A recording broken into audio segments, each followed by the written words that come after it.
So today we're starting our bathroom remodel. I'm not doing a full renovation of this bathroom, so I'm not tearing out the floor, taking out the toilet. Our plan is just do an update. We're going to take out the towel bars, pull the sink top, pull the mirror, and change out the light, and do a little bit more updating features. The big item is the vanity.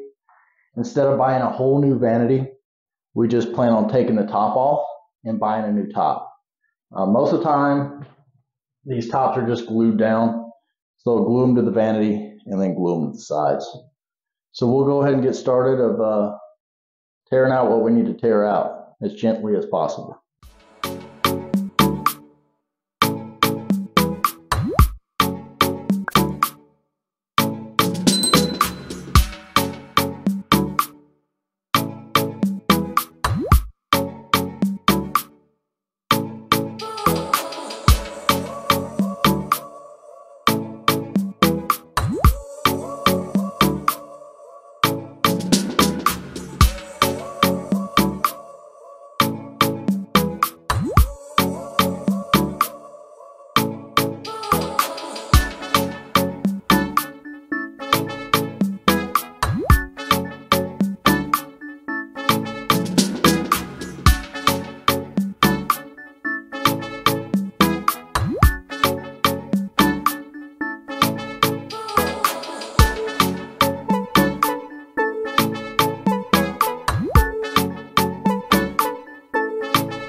we finished the guest bathroom remodel.